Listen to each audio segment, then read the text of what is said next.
What if a single scoop taken every morning for a month could change the way you think about your metabolism after 40? No magic promises here, just a careful day-by-day observation. I've worked in metabolic health for years. I've watched dozens of trendy supplements come and go, most of them disappearing as fast as they showed up. So when I started this creatine experiment, I was skeptical going in. Then, around week 2, something shifted, not just in how my body felt, but in how I understood the real connection between muscle, blood sugar, and belly fat. Before day 1, the baseline. You can't track change without a starting point. Before taking a single scoop, I logged weight and waist measurement, morning and afternoon energy levels, strength on my main lifts, recovery between workouts, sleep quality, mental clarity and cravings. If you're feeling tired by mid-afternoon, a little softer around the midsection than you'd like, or recovering slower than you used to, this experiment is built for people exactly like you. Write your numbers down before day 1. You'll want them later. Week 1. The saturation phase. Week 1 has nothing to do with building muscle. It's about saturation. Think of your muscles like a phone battery. Creatine doesn't charge it to 100% overnight. It tops it up a little each day until the tank stays full. Here's the simplified science. Your body runs on a fuel called ATP, the basic unit of cellular energy. Every hard effort, physical or mental, burns through it fast. Creatine helps regenerate that fuel more quickly, so the more your muscles have stored, the faster you recover between efforts. What I actually noticed in week 1, nothing dramatic. Slightly better hydration, a pound or 2 of scale fluctuation, water moving into the muscle, not fat gain, and slightly less next-day soreness. That's normal, and it's actually a good sign that the process has started. Don't quit in week 1. Week 2, the real shift. This is the week everything changed. My workouts started to feel noticeably different. Not superhero different, but that last set that used to break me became manageable. My afternoon energy, already decent, got even better. That same week happened to line up with an unusually heavy workload on my end, lots of demanding focus-intensive days. Normally that kind of pace would leave my brain fried by evening. This time, the mental fog just wasn't there the way it usually was. Physically, a tough outdoor session in brutal heat, followed by an extended skill-based workout, didn't wreck me the way I expected. My recovery metrics, heart rate variability, resting heart rate, sleep quality, stayed above my personal average instead of crashing below it, which is what would normally happen after a day like that. The mechanism. Why creatine touches belly fat. At all. Let's be clear about one thing first. Creatine is not a fat burner. Anyone marketing it that way is misleading you. The real connection to belly fat runs through a different, well-documented pathway. A landmark human trial published in a leading diabetes research journal immobilized one leg of healthy volunteers for 2 weeks. Immobilizing a muscle causes it to lose a transporter called GLUT4, essentially the door muscle cells used to pull glucose out of the bloodstream. Fewer doors means more sugar stuck in the blood, more insulin released, and more of that energy getting stored as fat. In the placebo group, GLUT4 dropped by roughly 20% during the immobilization period.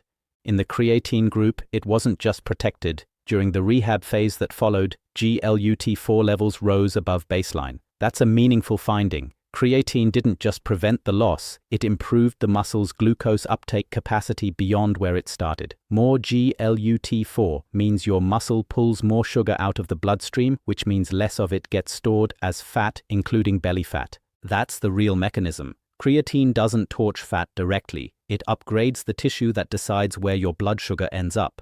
Stack that with better training performance, more volume, faster recovery, and more preserved lean muscle as you age, and fat loss simply becomes easier, provided it's paired with real food and consistent resistance training.